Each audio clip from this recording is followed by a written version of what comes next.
Good morning, ladies and gentlemen.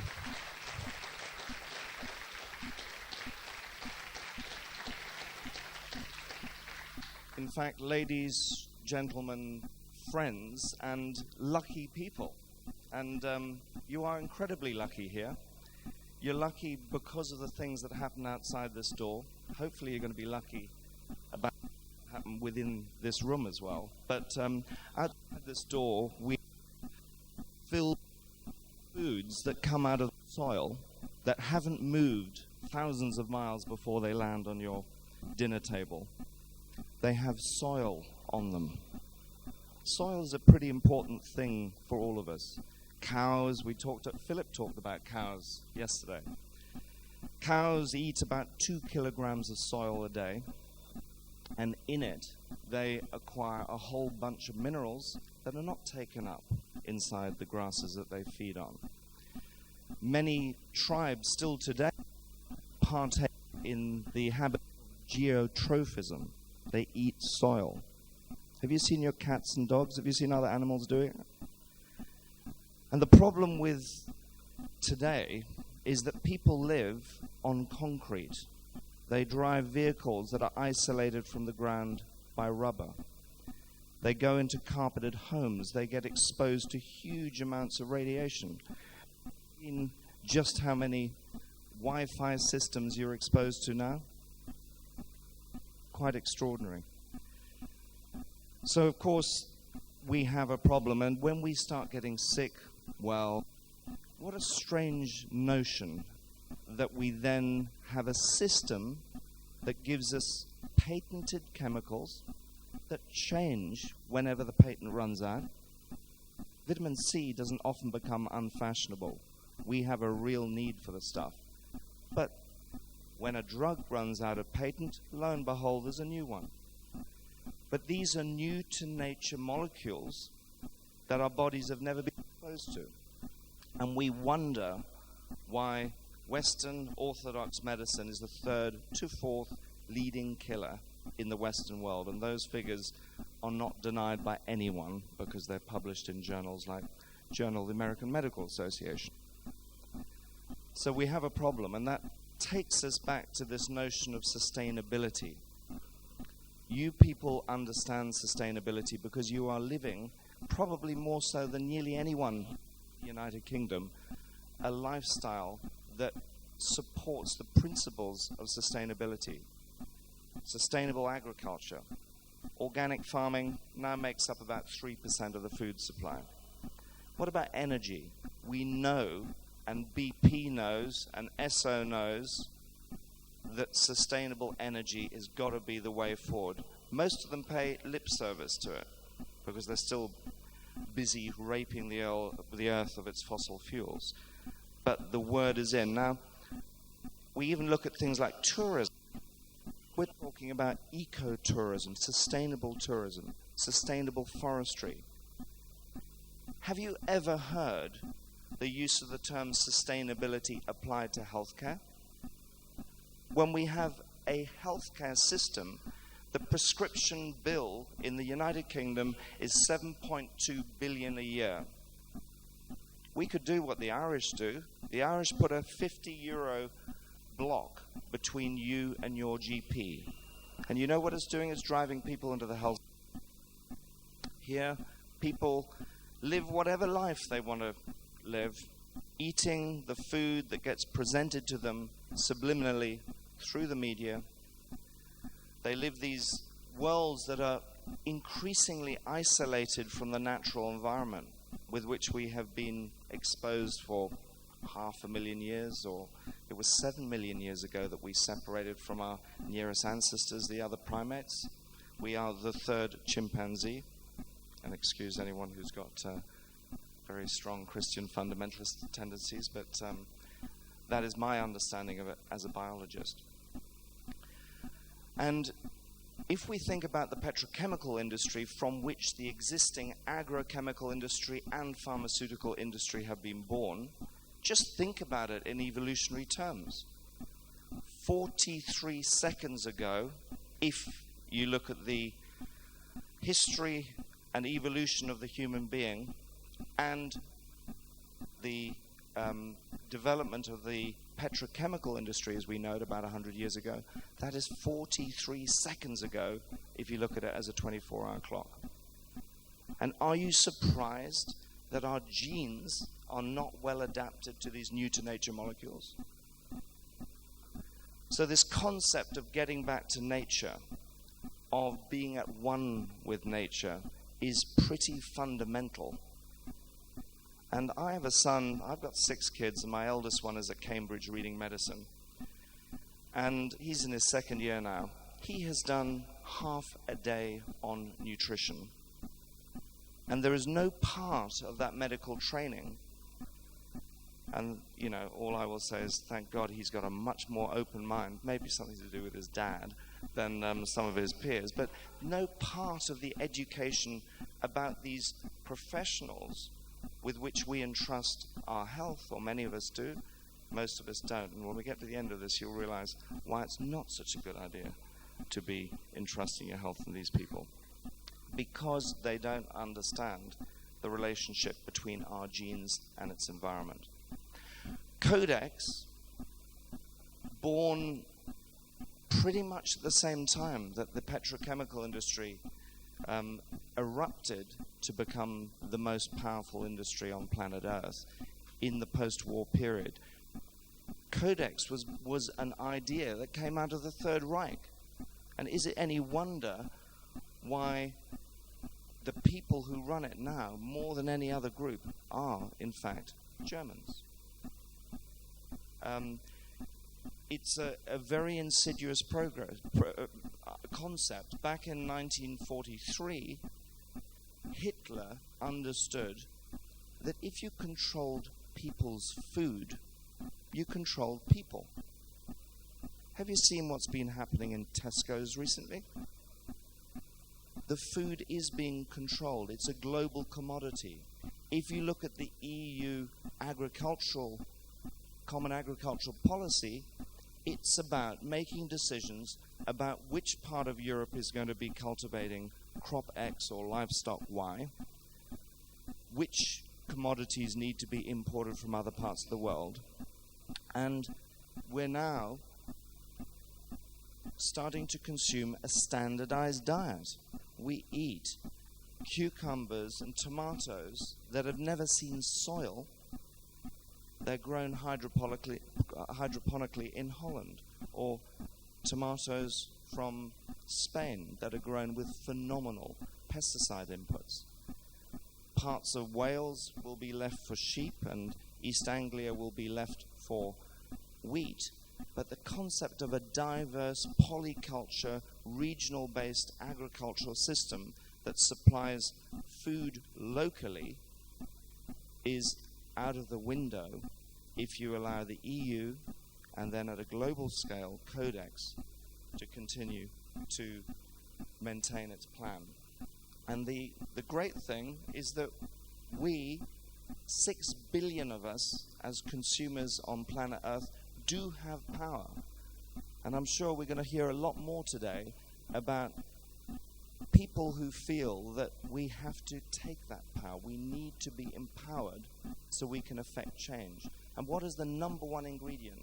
The number one ingredient to make that happen is awareness. And it's about communication.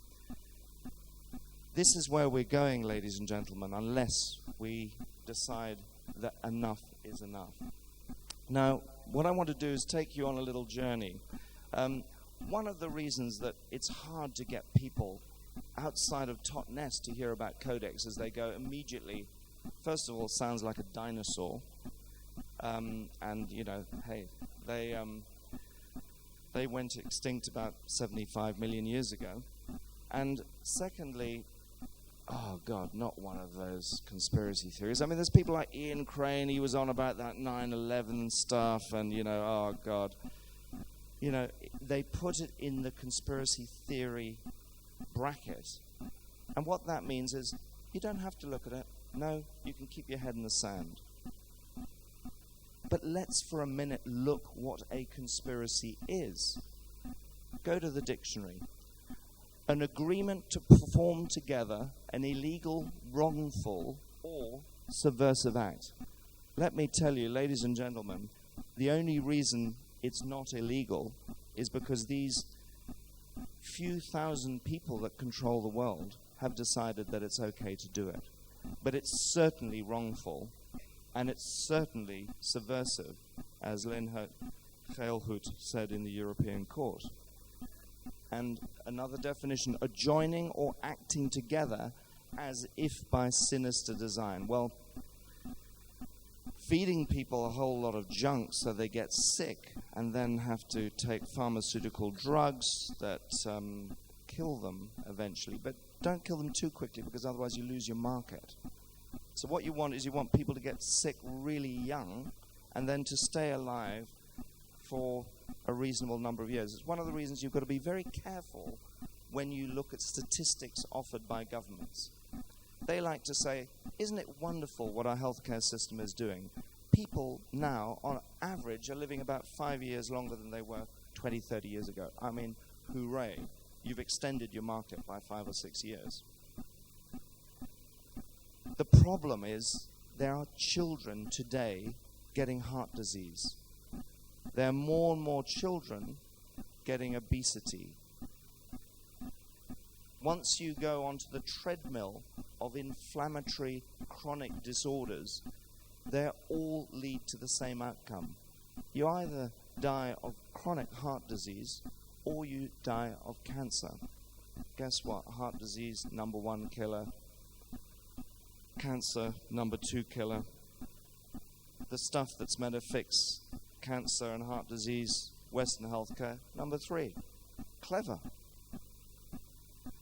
So we have a problem. Now, if we look at the concept of a conspiracy theory, let's look at what a theory is. A set of statements or principles devised to explain a group of facts or phenomena, or a hypothesis assumed for the sake of argument or investigation, and an unproved assumption.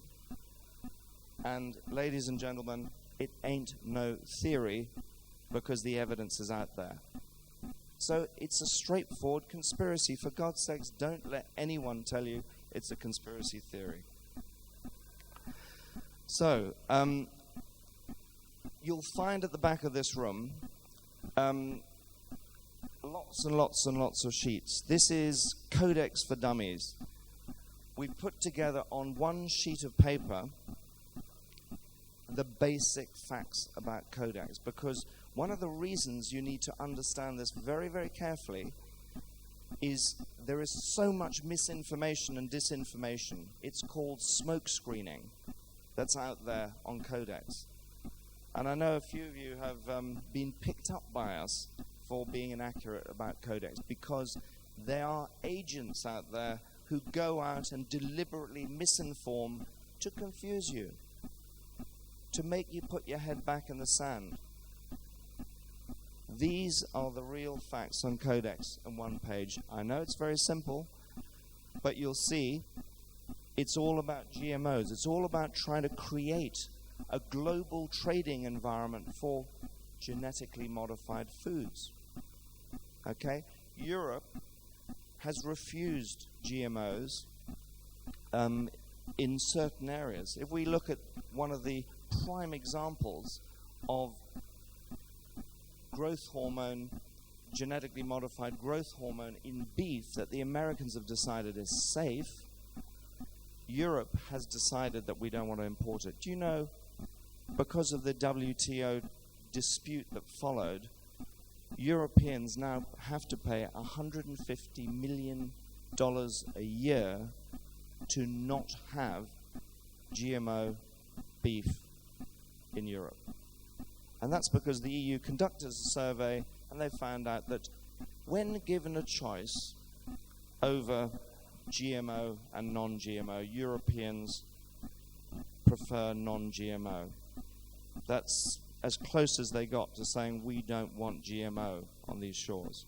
But we now got to pay money because the big policeman, the global policeman, WTO, World Trade Organization, has decided that it's safe. Now, with Codex, it's all about trying to provide an environment that makes everything safe for everyone, they say. It's about consumer protection. We are looking after you. We want fair trade. It's a bunch of governments working together. Okay? But heavily influenced in the process are the transnational corporations. The vast majority of the 30 or 40 international non-governmental organizations that act in the Codex Committee on Nutrition, the one that I'm directly involved in, are large corporations. They're not consumer groups and environmental groups. Yes, there are a few. We are the only organization that's looking out for people's health. Most of them are big, fat trade associations that are supporting the interests of the transnational corporations. Codex says we want global and fair trade, which is why if Europe unfairly decides it doesn't want those beef imports, you've got to be penalized. We're going to fine you. If you are Botswana, you're not going to be able to afford the fine, so you better do as the big policeman says. That's one of the real problems with Codex. And I put consumer protection in brackets there simply because it is argued it is a major purpose of Codex. It certainly isn't. The other big confusion in Codex is that Codex is actually a series of guidelines and standards. So people say, well, what's wrong with Codex? It's not a law. It's just guidelines. It's just standards. The problem is that those guidelines and standards need to be recognized by governments, or the big policeman will give you a slap on the wrist. And sanctions are one of the most frightening things. If you look at how civilization has moved in the last couple of 100 years, since the colonizers, the imperialists, came and destroyed the livelihoods of people in Africa and Asia and South America, they decided, hey, wouldn't this be wonderful, these wonderful fertile soils, this wonderful rainfall? Let's go and decide what these people can grow for us. So we'll remove the foods. They can grow coffee and tea.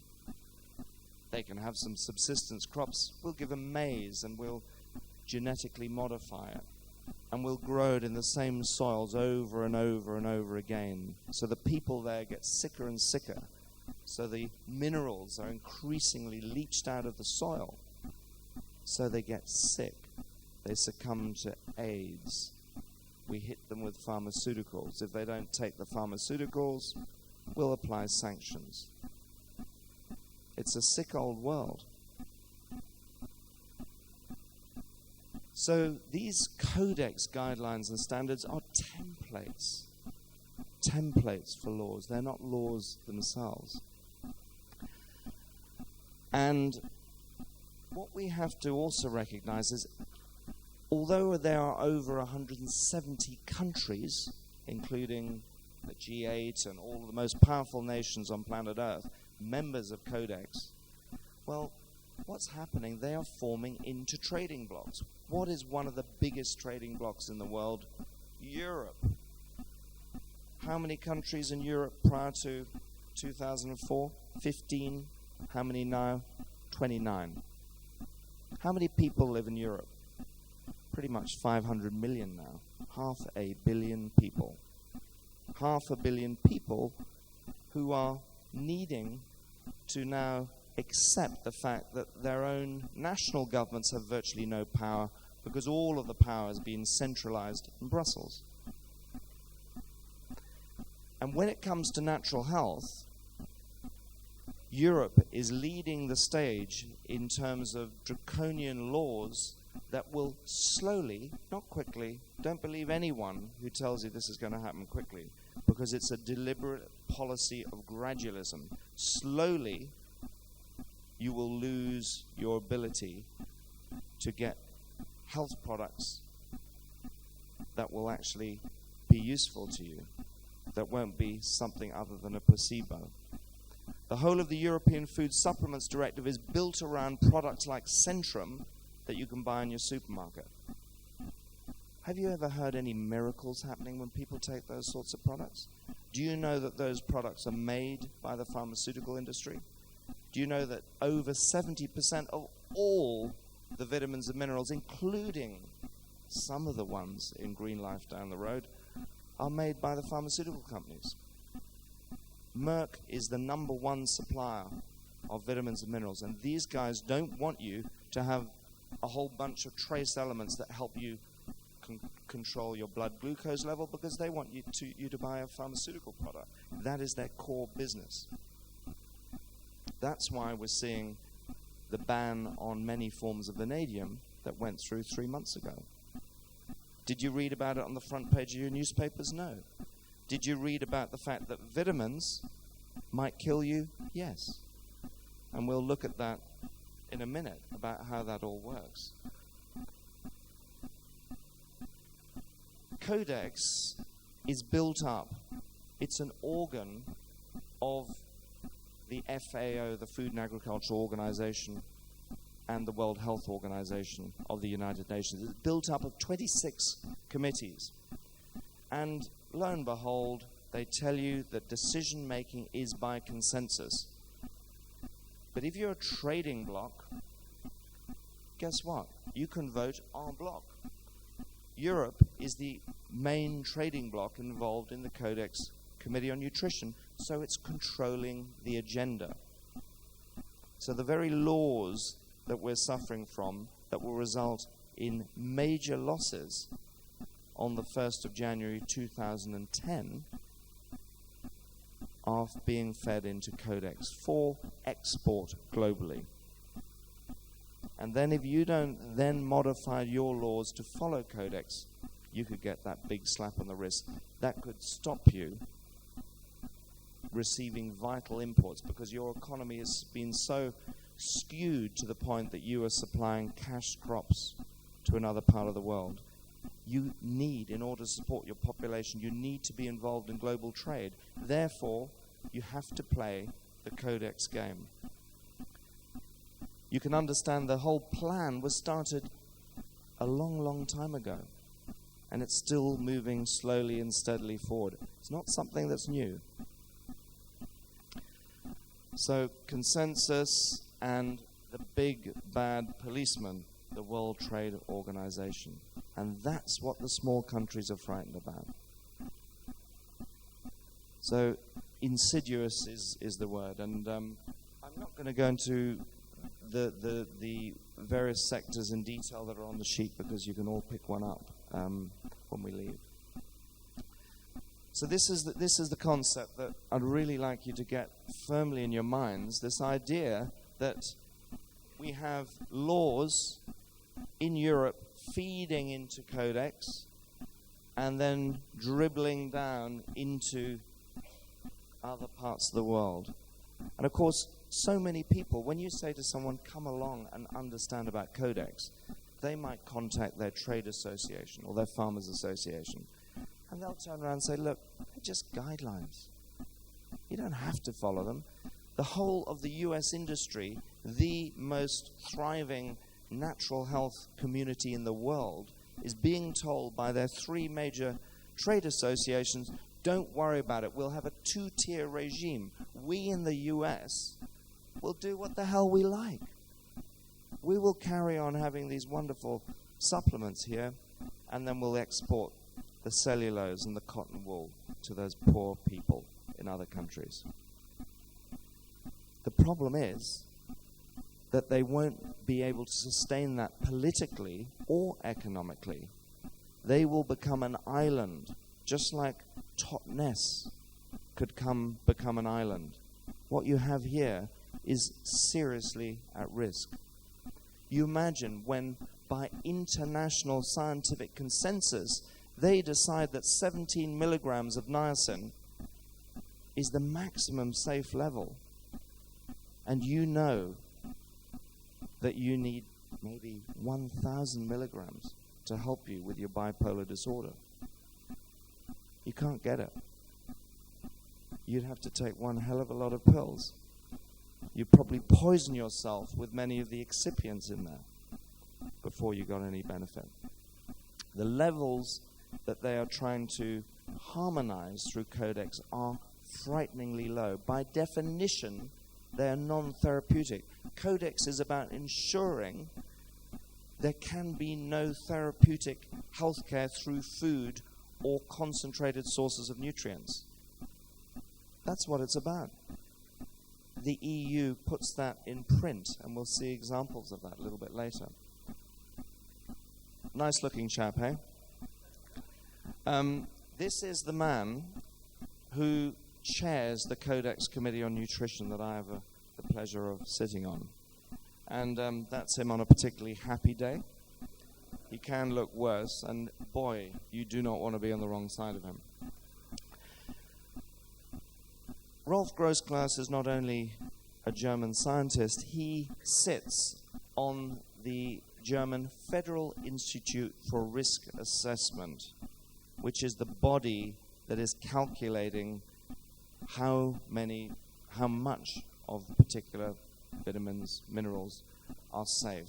He's the guy that's telling us that 5.6 milligrams of vitamin B6 is the maximum amount we should have daily. He's the one who's saying 225 milligrams of vitamin C is the maximum we should have daily. He's the one who's saying 17 milligrams of niacin. Why does he say 17 milligrams? Sounds very scientific. Not 18, not 16, but 17. Well, guess what? He managed to find a paper, a research paper, that showed that some poor person experienced a niacin flush. How many people in this room have experienced a niacin flush? Okay? That's an ultra-sensitive individual experienced a niacin flush at 35 milligrams of niacin. But you know, and I know, that there are two forms of niacin. There's the nicotinic acid, which you can get a flush from low doses, and there's the amide. But no, what Codex does, make things nice and simple. Let's put it all into one group, so forget the other form. We're going to look at the most toxic form. So they take the nicotinic acid, and they say, someone got a flush at 35 milligrams, so the safe dose is half of that. 17. And you notice they round down, not up. It's as bad as that. The whole nature of this system of risk assessment is built into Article 5 of the Food Supplements Directive. The very wording in Article 5 of the Food Supplements Directive is translocated verbatim into the Codex guideline. The Codex guideline was ratified on the 4th of July 2005, a few days before we got the ruling on our court case. So the guideline is finalized, but there's some filling. It's being worked on. And the filling is the risk assessment. And the reason why we're not through with that, and why the guideline won't be absolutely finalized till 2012, is because the Germans are still doing their work.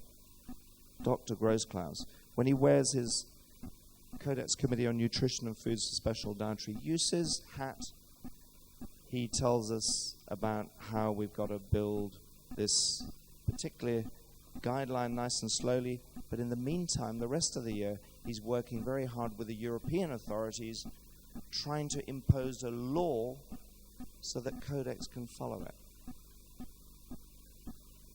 And that URL you see at the bottom, please have a look at that, because that is the official Codex film for the Codex Committee on Nutrition and Foods for Special Dietary Uses. And you will see, I mean, they've done it as a big advertisement for the Codex Committee. And when we, as people with a certain level of awareness, see it, boy, is it worrying. They honestly believe they're doing us a favor to control the food, just like the Third Reich were thinking about in 1943. Please have a look at that.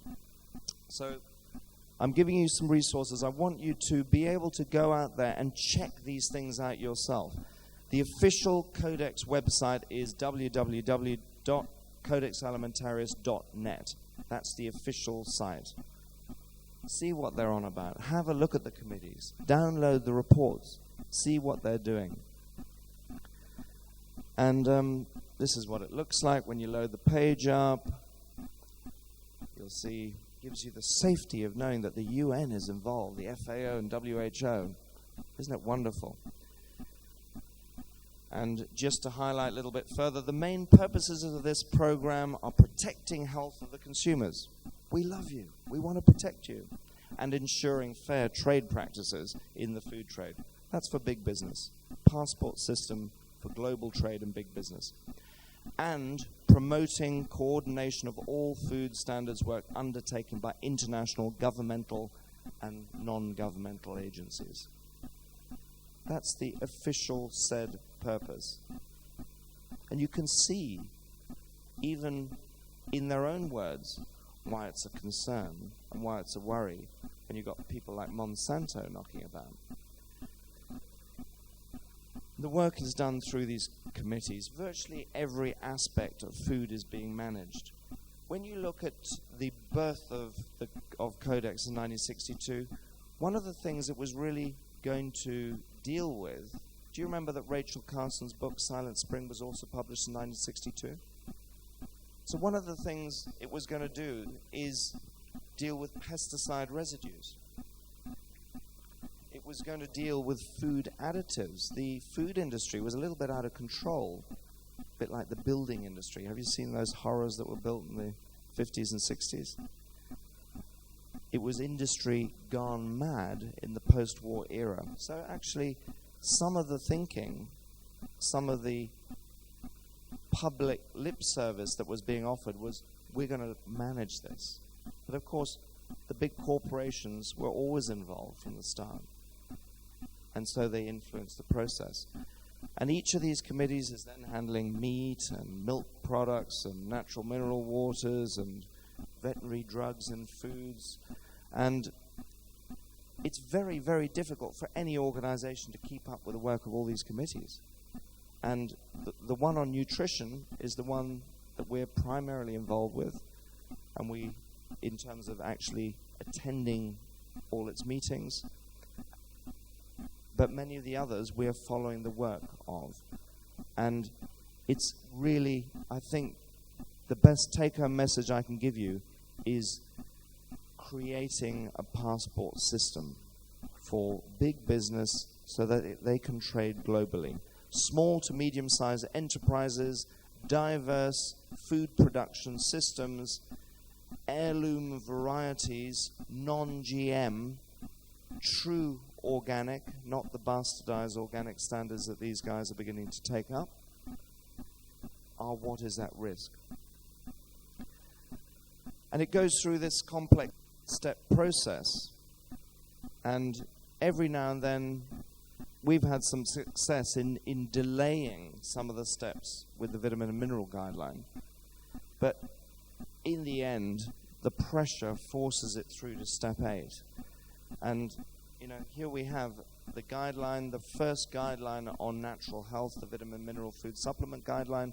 It's already in 2005, but it doesn't bite until 2012. It's like the bans with the European Food Supplements Directive. Do you remember when we, probably more than any other group, were saying, watch out, 1st of August 2005, there's going to be huge bans. What did the trade industry associations do? They put in dummy dossiers, hundreds of them, to stop the ban up until such time that the European Food Safety Authority would evaluate them, tell people that they were junk, and then the bans are now going to happen on the 1st of January 2010. Clever process. Puts everyone back to sleep.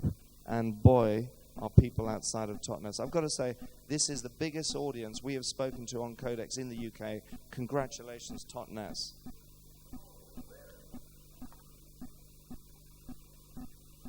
You know, terms of reference, this is what it's about. This is a very important point that is developing in terms of trading blocks. The European Union acceded into Codex in 2003. And apologies for the color there.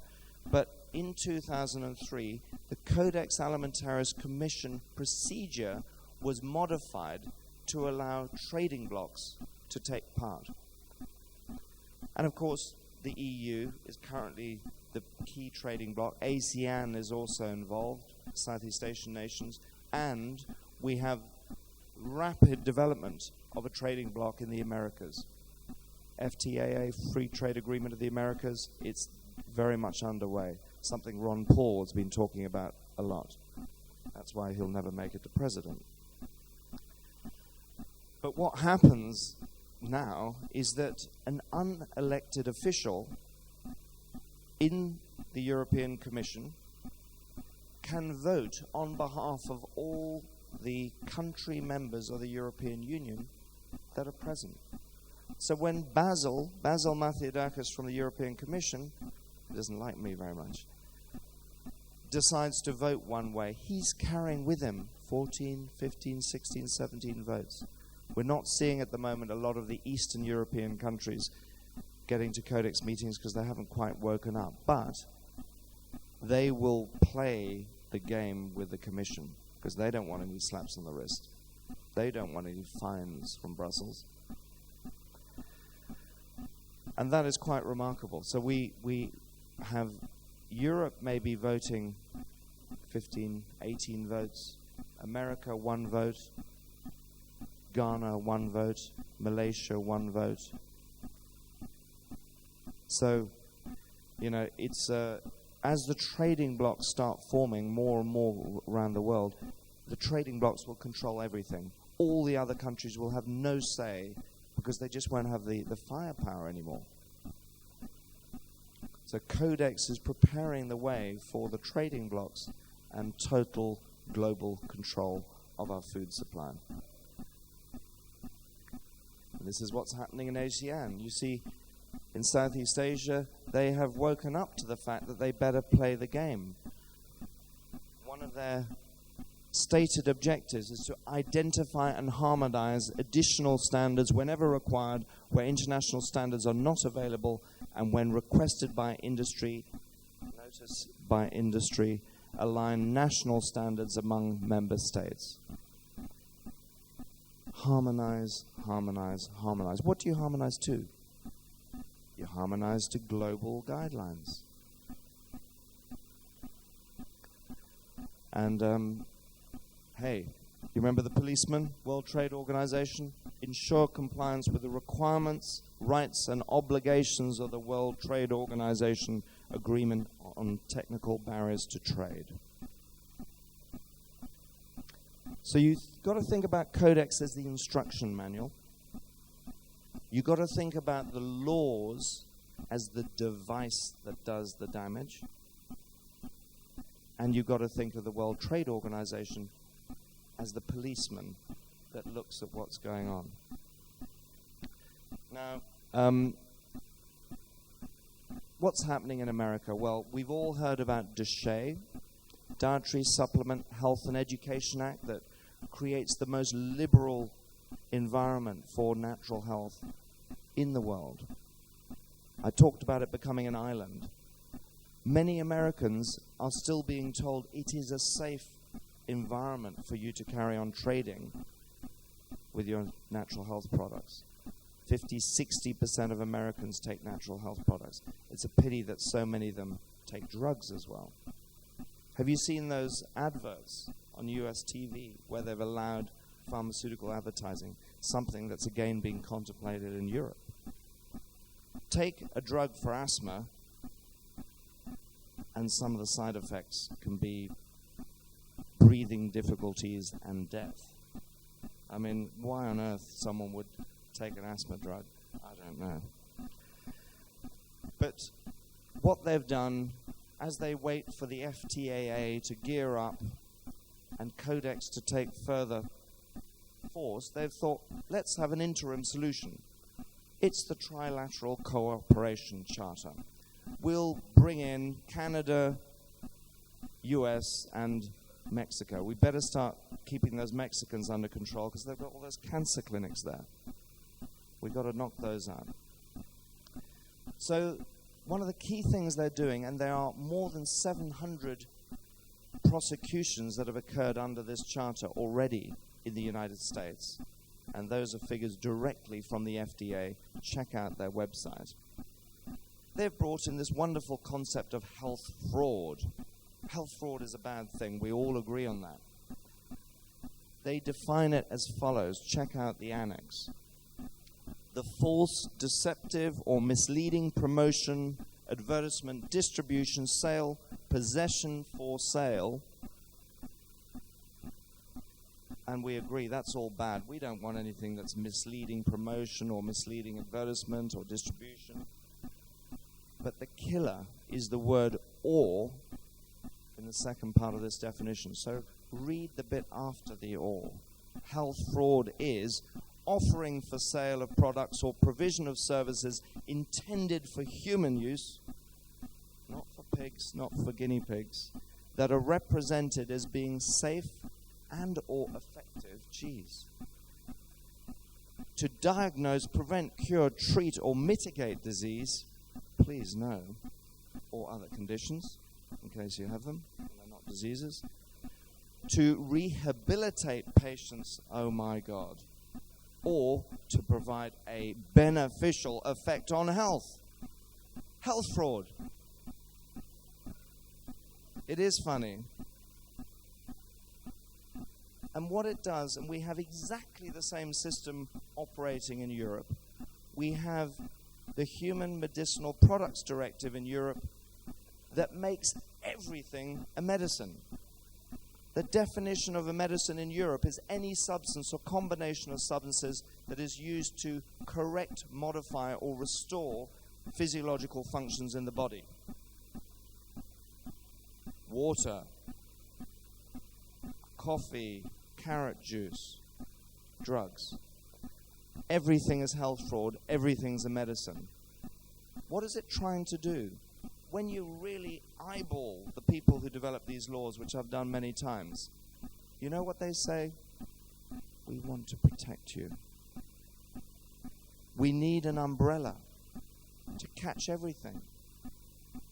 And if we do it this way, it means we've got a loaded gun, and when someone's being naughty, we can shoot it at them. We can find them, and we have done. We put people in jail. We will not allow doctors to go out there and sing from the rooftops that they can use vitamin B17, vitamin C for controlling heart disease and cancer.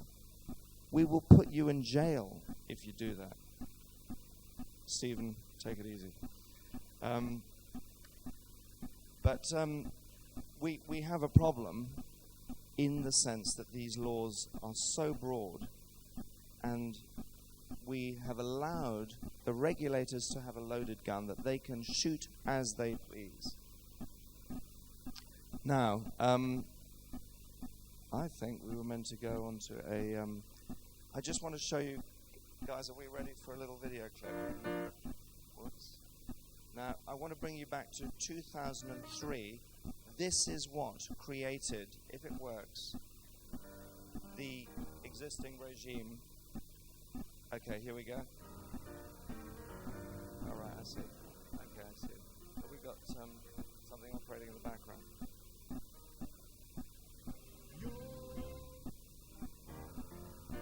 Is it? Okay, hold on one second. I think we've got Keith Jarrett working away in the background. Anyone likes him?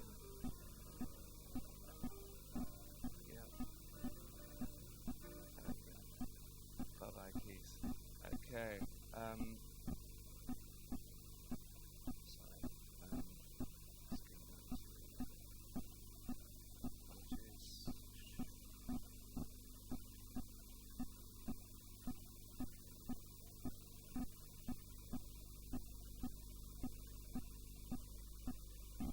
One more time. National ad cam.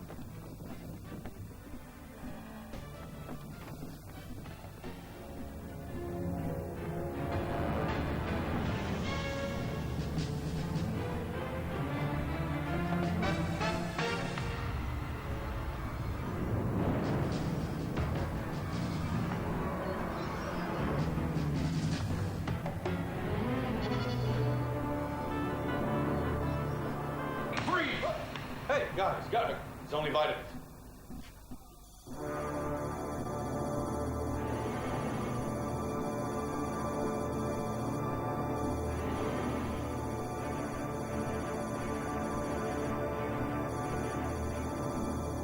Vitamin C, you know, like in oranges.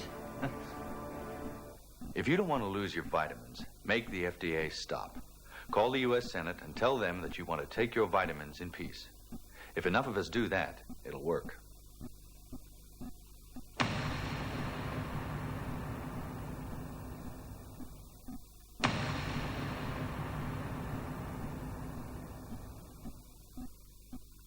And there was a deliberate mistake. It was 1993. But people took Mel's advice back in 1993 and created the biggest letter-writing campaign that Congress has seen. There have been more letters sent to Congress in 1993-94 than on any other single issue. And the next biggest issue is the Vietnam War. And it is that consumer response, ladies and gentlemen, that created the 10 or so years of health freedom that Americans have enjoyed. Trilateral cooperation charter has come in, and Codex is coming, and Americans are still asleep. They honestly think they can continue to have it good.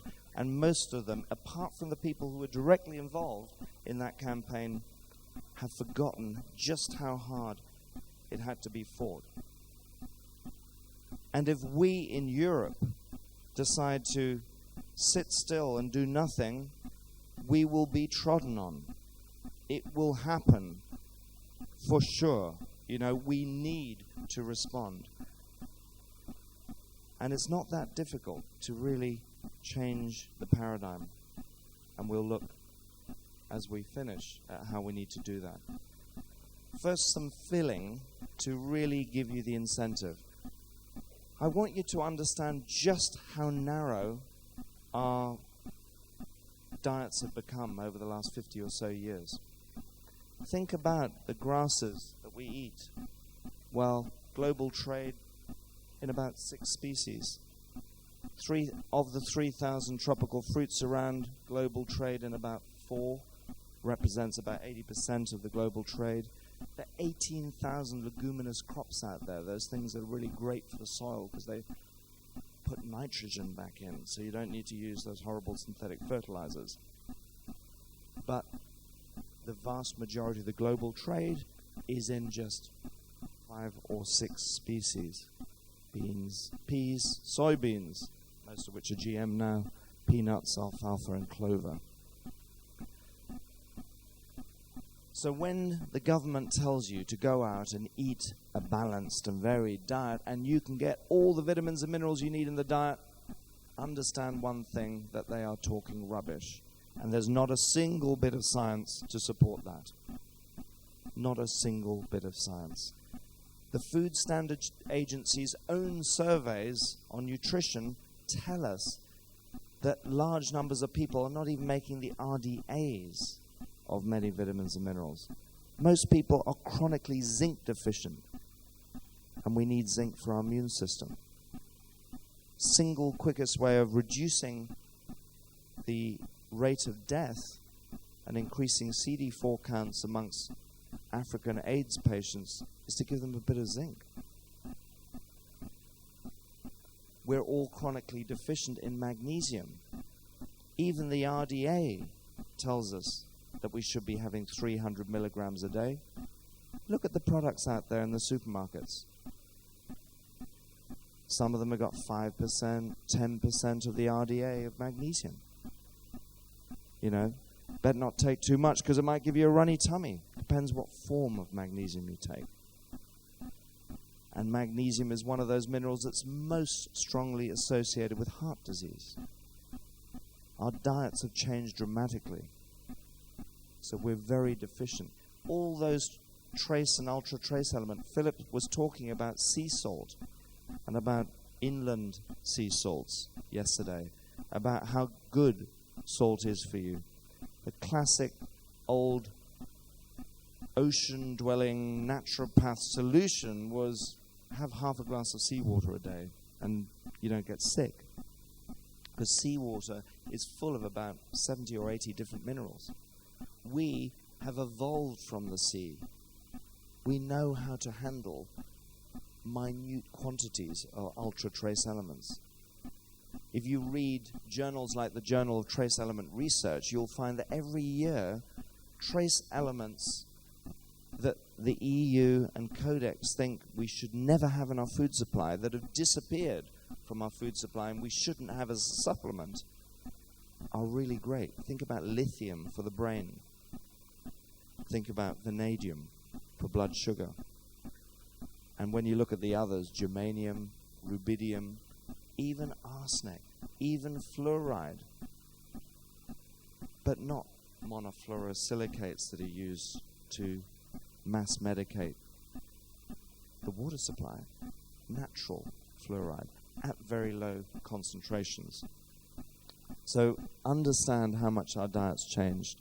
And when we talk about a varied diet, think about variation, think about color, think about diversity, not just in Tesco fruit and vegetables, but think about cultivating heirloom varieties from people like Henry Doubleday, so that we can keep varieties of fruits and vegetables that are adapted to this climate alive and well and available as seed for subsequent generations, because we're going to lose it all otherwise.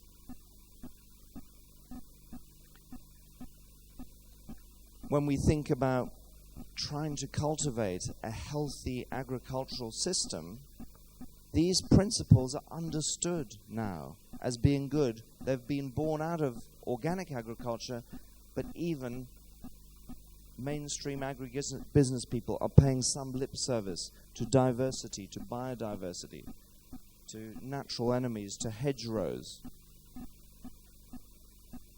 And the medical system is not really thinking like this, because they haven't gone sustainable yet. They're still peddling drugs. It's exactly the same analogy as the agrochemical companies still peddling their wares as the primary system for managing pest diseases and weeds in crops. And yet, as a society, we've understood we've got to reduce that. We haven't got there with healthcare yet, which is an anomaly to say the least. Think about the agrochemical industry and the pharmaceutical industry. Petronas Towers in Malaysia, I like it as an analogy because those two towers share a common foundation: the petrochemical industry. I've actually spent around about 15 years of my life in the left-hand tower, the agrochemical tower. And I've been trying to understand what it is about the agrochemical industry that's wrong and how to develop sustainable systems of agriculture. I then crossed the skywalk, and for the last 6 or 7 years I've been looking at the healthcare system. The parallels are remarkable, yet we are miles behind in healthcare. And yet, whether we're looking at the internal environment of a human body, the inner ecology, or the ecology in nature of the environment, the systems, the principles are so similar. We've got to draw those parallels. We need that understanding. And that's where this idea of the big three, the big baddies, big food, big chem, big pharma come from. Our food industry and chemicals and pharmaceuticals are killing us. When you look at what doctors are saying about orthodox treatments, they can't help but tell you it's not a particularly good picture. This is BMJ clinical evidence that's keeping a track on the effectiveness of orthodox medical treatments. So far, they've studied about 2,500 of them. And guess what? See the pie chart, see the really big sector, 47%. That relates to unknown effectiveness. 47% of drugs are of unknown effectiveness. Does your doctor ever tell you that? What's even more worrying is that with all that science and all that knowledge and people like my son going on to do wonderful things in medicine, only 15% are known to be beneficial. Has your doctor told you that? You know, and they are not there including what the side effects are of orthodox medicine. And of course, as we move to GM in every in every aspect of the world, we have more and more problems. These sorts of mixed cropping systems, this is one that I've worked at extensively in Kitale in Kenya, which is where organic systems have really spawned from, because it's been the main training base in Eastern Africa, are very, very few and far between. Here you'll see native indigenous varieties that have largely been replaced by crops like maize and coffee and tea, cash crops. And of course, we've seen what happens with Western systems of agriculture, with monoculture, and then with GM. Have a look at what is happening in places like Canada, where you have 1,000 organic wheat farmers having a huge battle that hardly anyone's heard about. Go to saskorganic.com and have a look at their struggle. What they're saying, and this is a very real problem for us in Europe, is if you allow GM crops into the area, into the prairie belt,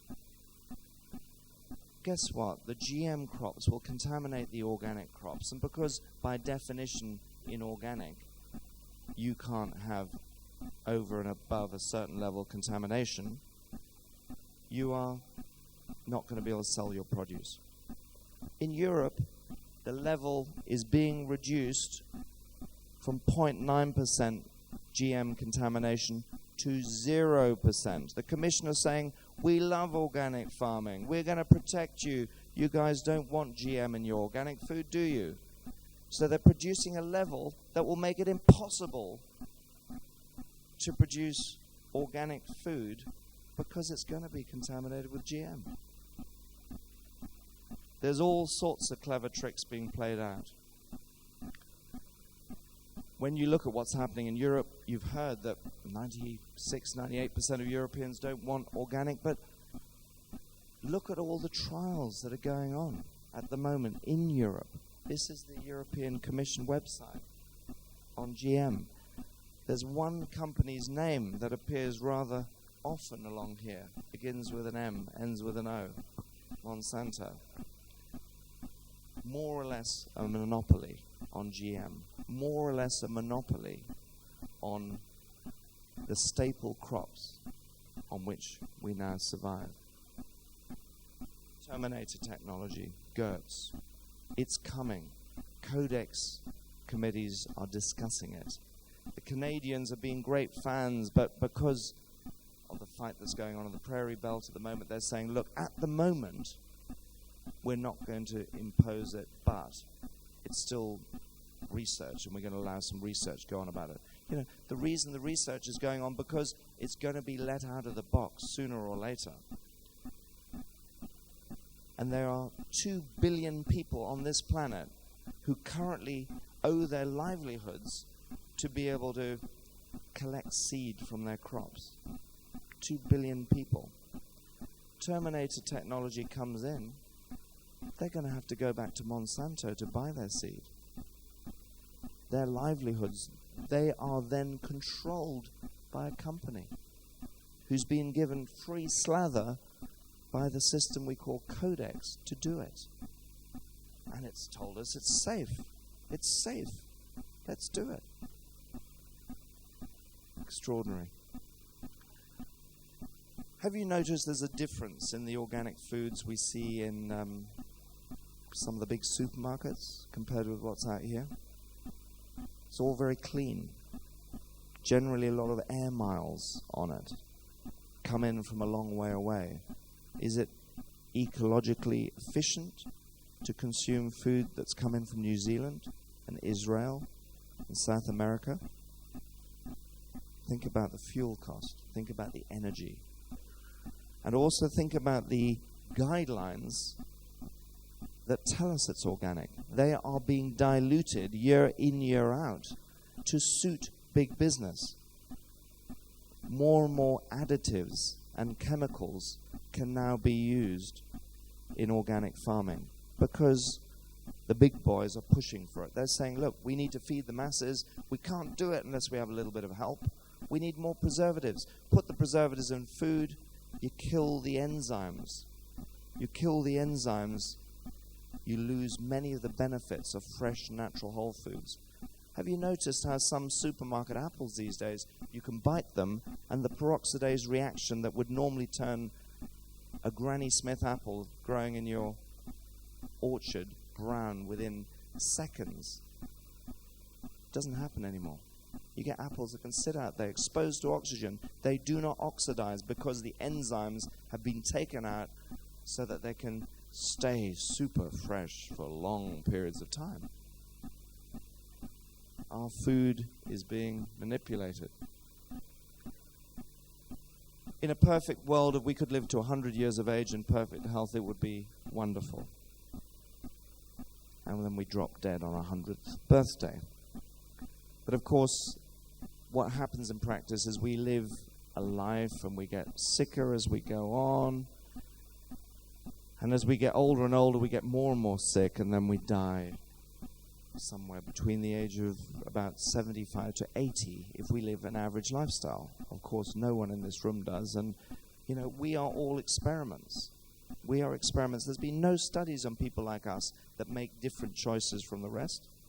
Not a single study.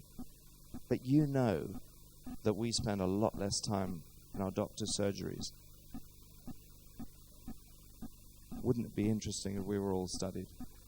And of course, the trend is getting worse. The trend now is moving to this, with kids getting sicker earlier. Have you seen what the kids are eating today? Have you considered how different it is from what you and I ate when we were young? Have you considered that this is a time bomb waiting to happen, but at the same time, it creates this massive market of ill health and morbidity for the industry that's set to pick up the pieces using patented products? As I said, a sick world. Now, I want to move on a little bit quickly because I gather we are running a bit low on time. These are important figures to understand, part of the awareness. These are the latest figures on cancer registrations in the UK. Men on the left, women on the right. No big difference in the overall trend. What happens is we have very low rates of cancer until we hit 50, and then it becomes exponential. The problem is the behavior patterns that give rise to the cancer have all happened in our early life. So advertising to children, the diet of children, the lifestyle of children, teenagers, young adults, is pivotal to what their health is going to be in later life. Pivotal. At the moment, the non-sustainable healthcare system we have says, you do what the hell you like in the first part of your life, and we will look after you. All the effort to try and reshape this curve is applied here. And once these delayed effects from carcinogens kick in, you can't really stop them very easily. Very, very difficult to stop them. But again, if you do stop them, it's funny that nature seems to have a lot more answers than chemotherapy or radiotherapy. So what we've got to do in becoming sustainable is we've got to start thinking about the young ones. Absolutely. To a sustainable healthcare system. And of course, you've heard about antioxidants. Foods that are healthy, that are fresh, are full of antioxidants. When scientists like Jelikovic, who conducted the study we all heard about a few days ago, decides to study antioxidants, do you realize that they're not really studying anything other than pharmaceutical forms of 3 vitamins? They're not studying antioxidants. Antioxidants come from a whole range of vitamins, minerals, and phytonutrients in fruits and vegetables. The particular nutrients that they study, if you can call them nutrients, are synthetic pharmaceutical forms of vitamins and minerals, many of which we know are harmful if you take large amounts of them. Take vitamin E, the number 1 most consumed vitamin in Europe, actually, more than vitamin C. Why do people take it? Because it's an antioxidant vitamin. Why do they want to take it? Because they think it might lower their risk of heart disease. The vitamin E that these guys have studied is a synthetic form. It's one form that's very different from the mixed forms that you get in nature that are made up from a whole range of tocopherols and tocotrienols. And in fact, if you take lots of the synthetic form, it actually reduces your ability to take up the really good antioxidant forms in the diet.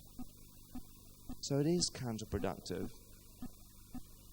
And that's why some of these large studies that have been, if you read the introduction to all of them, they say we are going to do these intervention studies on large numbers of people funded by the pharmaceutical industry because we have found consistent evidence from observational and epidemiological data, studies of human populations, that people who have higher amounts of vitamin E and carotenoids, those wonderful colored pigments in colored fruit and vegetables, have a much lower risk of heart disease and cancer. So they get their closest synthetic best fit. That's not really a best fit at all. And they get negative results. Once they get negative results, they create headlines over it because the companies that fund it are so desperately worried about you and I taking control and responsibility of our health, they want to frighten you. Fear is the biggest driver in advertising. They get it very easily on the front pages because it's all about who you know and who you pay. And what they didn't tell you is that the Times headline that appeared on the 28th of February 2007 was more or less identical to what we saw on the 16th of April just a few days ago. And it was the same study. And it wasn't even a new study. It was just another study of studies on pharmaceutical forms of vitamins. And lots of people are so frightened, they're not taking their supplements. You can see how the process gets driven. There's Jelikovic's original paper. And what he did in order to get a result that showed overall that there was a slight negative effect that would give you a 5% increased chance of death, he used clever tricks.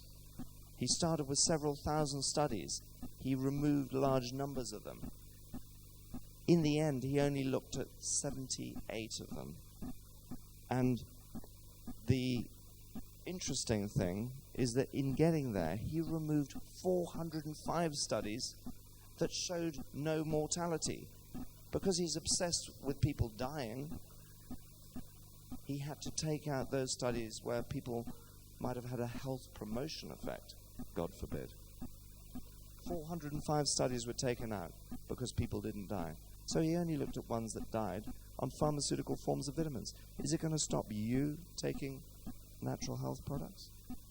It shouldn't. But you understand the importance of getting the message out. If you go to our website, you'll be able to download a rebuttal to these papers. Those of you who work in clinics can show people what nonsense this all is, how it's just another manipulation. Okay? And I just want to finish off briefly with a word or two about our dear friend, Professor Edzard Ernst. Because he's just up the road, and also because he now has the honor of being the person who has the single largest body of publications behind him, more than 1,100 papers that are anti-complementary and alternative medicine. Wonderful achievement for the first, not the only professor, the first professor of complementary medicine. Where did he originate from?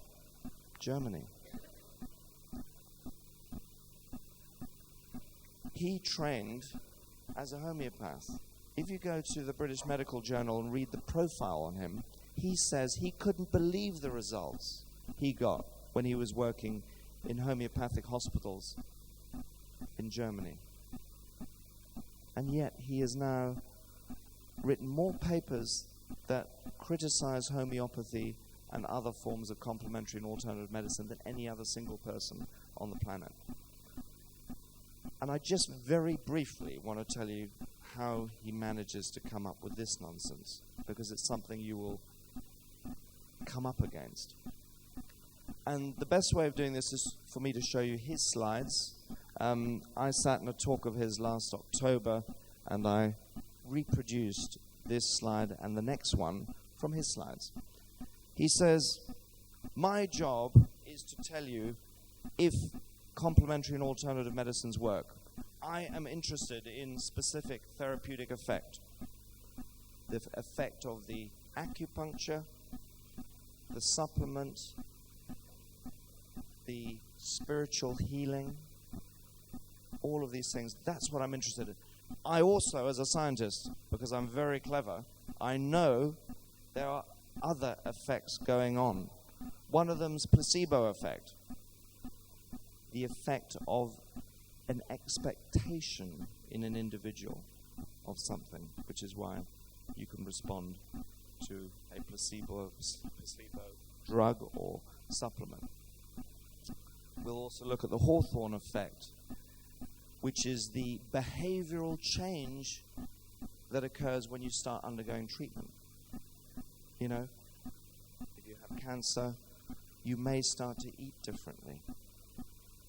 If you've got migraines and the doctor's told you to stay away from chocolate, cheese, oranges, you may stay away from them. So there are important effects. The therapist-patient relationship can be very important. It's a pity that there's virtually no relationship between GPs and their patients now, because they spend most of the time looking at the computer screen and they're limited to 10 minutes. Social desirability, well, all your friends are fed up with you being sick, so there's psychosocial influences working there. There's also the natural history of the disease, the fact that if you've got a disease, your body is actually, believe it or not, trying to get you better. So it can deal with it often, so you've got a regression to mean. But he says, I'm not worried about those things. I want to have a way of pulling them out. So he's looking at specific therapeutic effect. And you'll notice that this effect is a small effect. Patients who go out there and have these treatments say, God, I really benefited from the treatment. You know why? Because the patient and the practitioner couldn't care a damn about how they get to this point. They want a big effect. They want a result. And what's happening from a statistical point of view, we're in the middle of preparing a peer-reviewed paper on this. But this effect here is lost in statistical noise because it's too small in relation to this effect. So that's why you get so many clinical studies not showing positive results. It's that simple. And he says, you know the randomized controlled trial. Evidence-based medicine is based on the randomized controlled trial. There's the 8. The difference between your treatment and control is that the only difference is that you remove the treatment from one, you put in a placebo. And the result here is that you're making so many assumptions between the differences here that you are getting a confounded result, because actually the person who's getting the placebo doesn't know whether they're going to get the treatment or not. They don't have the confidence. The body doesn't respond in the same way. So we have a real issue. So ladies and gentlemen, when you have Professor Ernst bearing down on you, please understand that there are some major issues with what he's saying. And I just want to finish off with the last slide here in order to give you a take-home message, this one here. And I want you to appreciate that making a difference is as straightforward as changing what you are doing, fostering an awareness, leading by example, taking responsibility for your health. Don't hand it over. Buy or cultivate local, regional, organic, biodynamic, sustainable heirloom foods. Avoid supermarkets where you can, or at least choose wisely when you're in them. You don't have to buy all the CRAP. Choose not to buy processed or GM foods. Simple decision. In the US, they're not as lucky because GM labeling is not compulsory. Enjoy a healthy lifestyle. Follow Philip's advice from last night. Eat the best balanced, varied, whole food diet you can manage. Moderate exercise, fresh air, clean water. Manage your stress. Laugh. Have good sleep. Minimize toxins and radiation. And self-actualize. Do those things that are important to your development. Take high-quality supplements. The food, even if it is the best food we can get on the planet Earth today, is not good enough.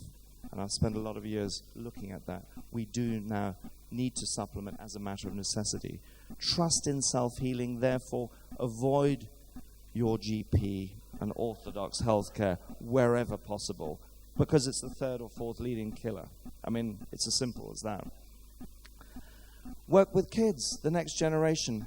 Impact that curve and support pro-health freedom, pro-organic, anti-GM groups and organizations, because they're the people working at the cutting edge, changing the paradigm that we're currently amidst. Ladies and gentlemen, thank you very much.